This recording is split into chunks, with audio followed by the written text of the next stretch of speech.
उत्तर प्रदेश का जिला मथुरा जिले के पास ये गांव पड़ता है जिसका नाम है किशनपुरा। रात के लगभग 1 बजे जब किशनपुरा गांव के लोग गहरी नींद में सो रहे होते हैं तभी एक चोर चोरी करने के लिए एक घर में घुस जाता है। घर में घुसने के बाद चोर देखता है कि परिवार के लोग घर की निचली मंजिल पर सो रहे थे। अब वहां पर तो वो चोरी कर नहीं सकता था, इसीलिए वो चोर एक पाइप के सहारे उस घर की ऊपरी मंजिल पर चला जाता है। ऊपरी मंजिल पर जाने के बाद चोर किसी कीमती सामान को ढूंढ रहा था, लेकिन तभी उस चोर के कानों में एक औरत के चीखने की आवाज सुनाई पड़ती है। अब औरत के चीखने की आवाज सुनकर चोर चौकन्ना हो जाता है और तभी वो चोर जैसे ही उस कमरे में झांक कर देखता है जहां से उस औरत के चीखने की आवाज आ रही थी, तो अंदर का नज़ारा देखकर चोर के रोंगटे खड़े हो जाते हैं। क्योंकि उस कमरे में एक पति ही अपनी खूबसूरत पत्नी की बड़ी ही बेरहमी के साथ पिटाई कर रहा था। दरअसल वो पति अपनी पत्नी की पिटाई भी कर रहा था और उसके साथ असामान्य तरीके से संबंध भी बना रहा था। अब ये नज़ारा देखकर चोर के होश उड़ जाते हैं, लेकिन तभी वो चोर अपना मोबाइल निकालकर उन दोनों का वीडियो बनाने लगता है। वीडियो बनाते बनाते चोर ये देख रहा था कि वो पति अपनी पत्नी के साथ हैवानियत कर रहा था, जिसकी वजह से वो पत्नी दर्द के मारे जोर जोर से चीख रही थी। लेकिन उसके चीखने का उसके पति पर कोई भी फर्क नहीं पड़ रहा था। वो तो बस लगातार असामान्य तरीके से अपनी पत्नी के साथ संबंध बनाने में लगा हुआ था। अब ये नज़ारा देखकर चोर वीडियो भी बना रहा था और तभी उस चोर का मन भी करने लगता है कि वो भी उसकी पत्नी के साथ संबंध बनाए, लेकिन वो बनाए तो कैसे बनाए। दोस्तों, ये घटना उत्तर प्रदेश के मथुरा की है, जहां पर एक चोर चोरी करने के लिए एक घर में घुस जाता है, लेकिन घर में घुसकर वो एक ऐसा नज़ारा देख लेता है जिसे देखकर उसका भी मन करने लगता है कि वो भी वैसा ही करे, लेकिन वो करे तो कैसे करे। आखिर क्या हुआ था उस चोर के साथ, आइए जानते हैं इस पूरी घटना के बारे में। आदाब, नमस्कार, सत श्री अकाल। दोस्तों, बहुत बहुत स्वागत है आपका। मैं हूं आपका होस्ट और दोस्त रविंदर और आप देख रहे हैं CHD क्राइम सफर का एक नया एपिसोड। मैं उम्मीद करता हूं आप सब ठीक ठाक होंगे।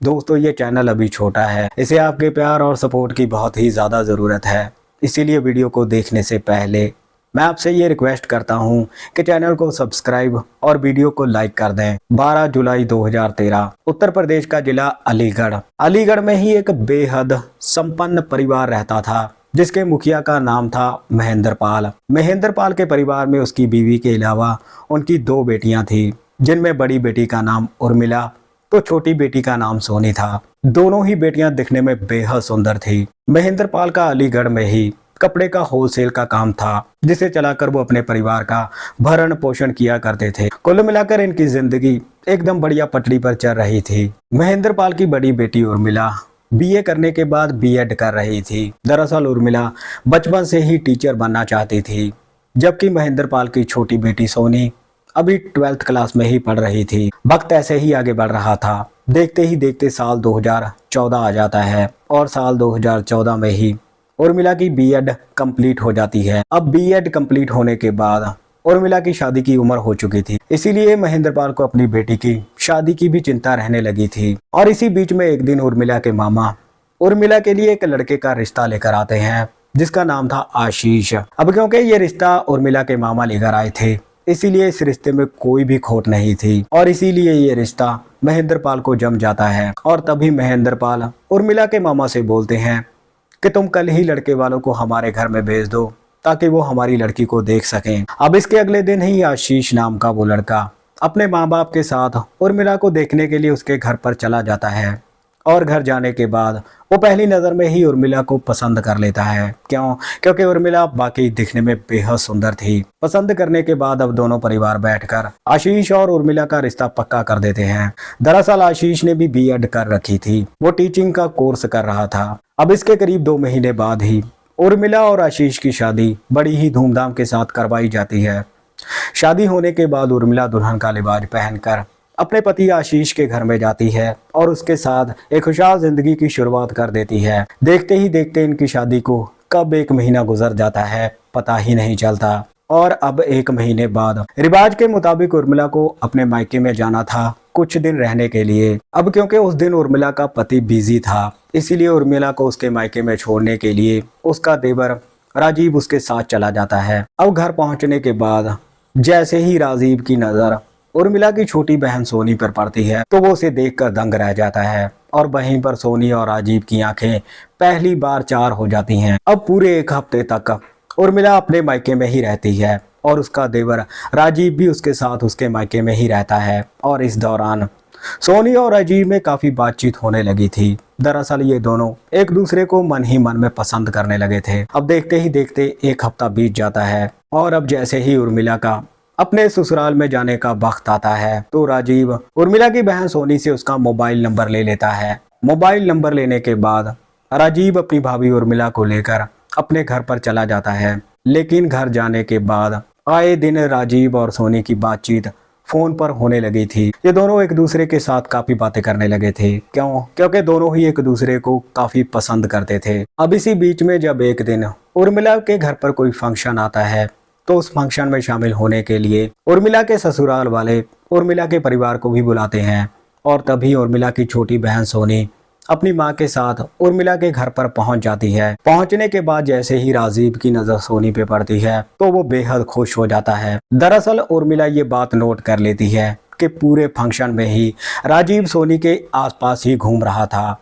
ये देखकर उर्मिला समझ जाती है कि राजीव सोनी को पसंद करता है। और तभी उर्मिला राजीव के पास जाती है और उसके पास जाकर उसे बोलती है कि अगर तुम मेरी बहन सोनी को इतना पसंद करते हो तो उसके साथ शादी ही कर लो। अब उर्मिला की ये बात सुनकर राजीव शर्मा जाता है और वहां से चला जाता है। अब उर्मिला की बहन सोनी उर्मिला के घर में करीब एक हफ्ते तक रहती है। इसके बाद वो अपने घर वापस लौट जाती है और तभी उर्मिला अपनी माँ को कॉल करती है। उर्मिला अपनी माँ को कॉल करके बोलती है कि क्यों ना हम सोनी की शादी मेरे देवर राजीव के साथ कर दें, क्योंकि राजीव काफी अच्छा लड़का है। अब क्योंकि उर्मिला के माँ बाप ने पहले ही राजीव को देख रखा था इसीलिए वो इस शादी के लिए हाँ कर देते हैं। और तभी उर्मिला के पिता महेंद्रपाल उर्मिला से बोलते हैं कि तुम अपने सास ससुर से बात करके देखो, अगर वो इसके लिए तैयार हैं तो इससे अच्छा और क्या ही हो सकता है। अब जैसे ही उर्मिला अपने ससुराल वालों से इसके बारे में बात करती है कि मेरे पिता मेरी बहन सोनी की शादी राजीव के साथ करने को तैयार हैं, तो उसके ससुराल वाले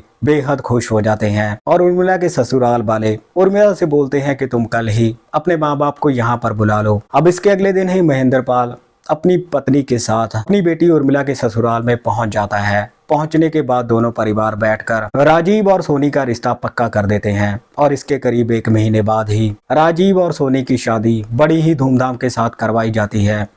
शादी होने के बाद सोनी दुल्हन का लिबास पहनकर अपने पति राजीव के घर में जाती है और उसके साथ एक नई जिंदगी की शुरुआत कर देती है। शादी के करीब एक हफ्ते बाद ही राजीव सोनी को अपने साथ हिमाचल में लेकर जाता है हनीमून मनाने के लिए। अब दोनों हिमाचल में जाकर पूरे एक हफ्ते तक काफी मौज मस्ती करते हैं। एक हफ्ता मौज मस्ती करने के बाद दोनों फिर से घर आ जाते हैं और अपने अपने कामों में लग जाते हैं। राजीव का मथुरा में ही दूध सप्लाई का बहुत बड़ा कारोबार था, लेकिन अब राजीव का दूध सप्लाई का कारोबार लगातार घाटे में जा रहा था। क्योंकि राजीव के कंपटीटर दुकान वालों को 2 रुपया सस्ता दूध बेचने लगे थे, जिसकी वजह से राजीव लगातार घाटे में जा रहा था। और राजीव हर समय टेंशन में रहने लगा था क्योंकि राजीव कुछ नहीं कर सकता था। क्योंकि अगर राजीव कंपटीटरों की तरह 2 रुपया सस्ता करके दूध बेचता तो उसका धंधा बिल्कुल ही चौपट हो जाता।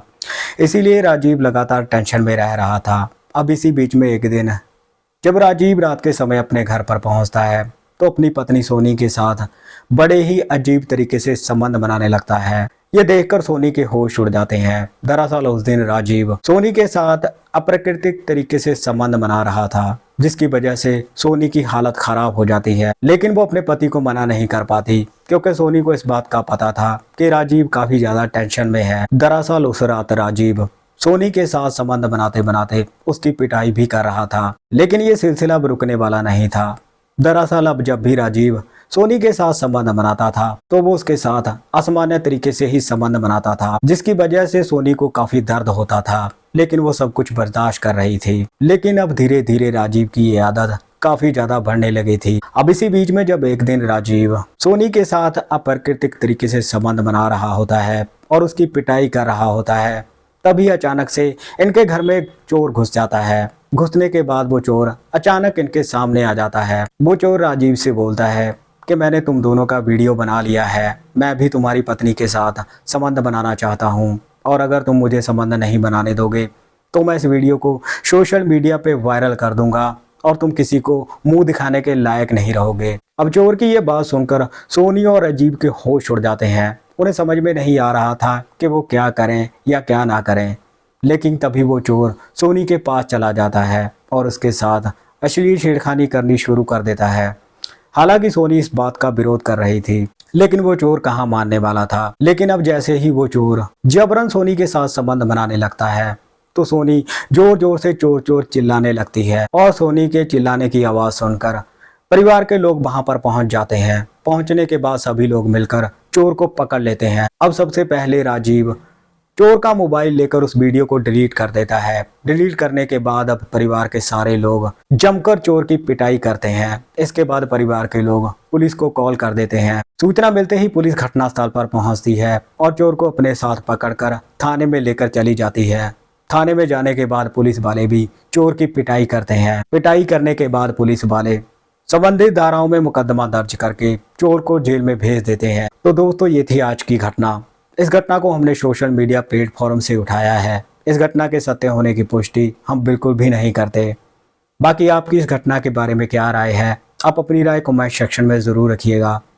तो मिलते हैं किसी और घटना में, तब तक आप अपना ख्याल रखिए, सतर्क रहिए। जय हिंद।